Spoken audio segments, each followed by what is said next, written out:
Hello mga kaspati! Share ko sa inyo kung saan masarap magkape dito sa Naik.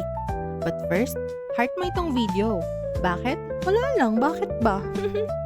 If 500 pesos ang budget mo, ikaw mo na yan dito. Syempre good for two itong budget ha. Ito yung view sa kabilang room. Oh, eto patunay na below 500 pesos ang nagastos namin. By the way, may mga books dito. Bagay na bagay ito kapag gusto nyo makalimot or magbasa or magnilay-nilay sa mga bagay-bagay. Eto na nga, nag-order kami ng hot coffee latte at hot hazelnut na drinks.